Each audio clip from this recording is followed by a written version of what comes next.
Oui, donc nous sommes à la mi-temps pour l'instant de notre séminaire des rencontres franco-marocaines des céréales. Donc nous avons eu l'occasion pendant cette rencontre de réunir tous les acteurs marocains mais aussi beaucoup français ou en tout cas internationaux des filières céréalières. C'est l'occasion pour nous de présenter notamment pour nous France Export Céréales la qualité et la quantité disponible de notre récolte 2018, qui est un très bon cru cette année. Donc je suis assez fier de ça en tant que producteur et président de France Export Céréales. Et puis en même temps, nous en profitons pour faire le point sur le marché international qui intéresse, je pense, le Maroc au plus haut point, puisque le Maroc, malgré sa bonne récolte, et on en est heureux, devra sans doute recourir aux importations. Il est important pour les acteurs marocains de savoir d'avoir quelques idées de comment peut évoluer le marché en fonction de ce qu'on vient de présenter, les fondamentaux des différentes grandes espèces, et puis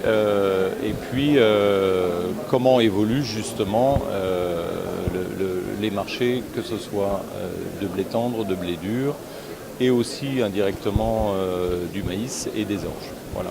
Donc ça, c'était la première partie de notre séminaire. On a une deuxième partie qui traitera des outils du commerce international avec le COCERAL et puis donc la Chambre arbitrale de Paris qui viendra présenter ses outils d'arbitrage.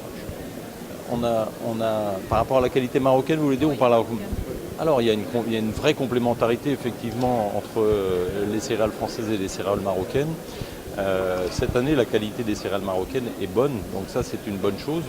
Je crois que les meuniers marocains en ont utilisé une bonne partie et ça viendra, je pense que notre qualité, si elle trouve sa place sur le marché marocain, ce que l'on espère, viendra tout à fait en complémentarité de la qualité marocaine.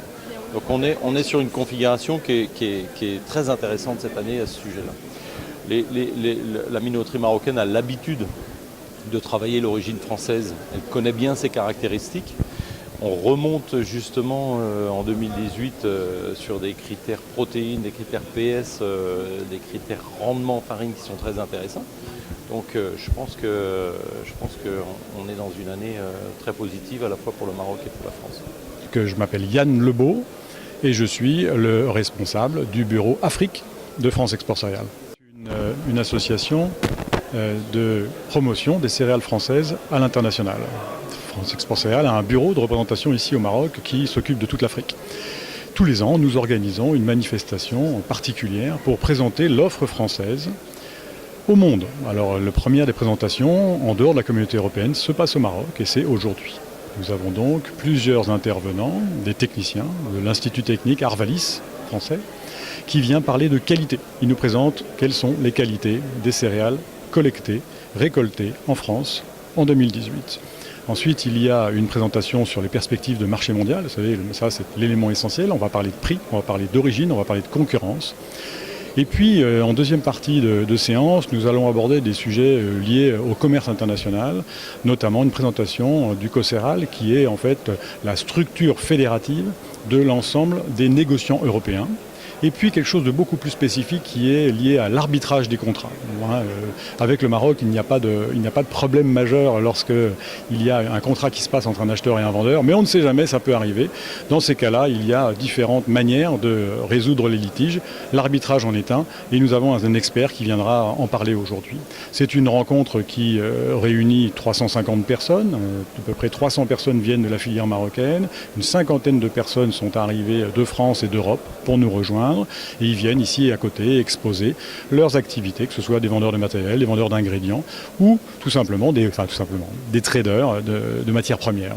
Voilà à peu près l'étendue de notre périmètre d'action aujourd'hui et voilà pourquoi nous sommes là aujourd'hui. Merci. ما تنساوش تنخرطوا معنا في صوت الحقيقة في اليوتيوب والفيسبوك وتبارطاجيو هذا الفيديو ديالنا.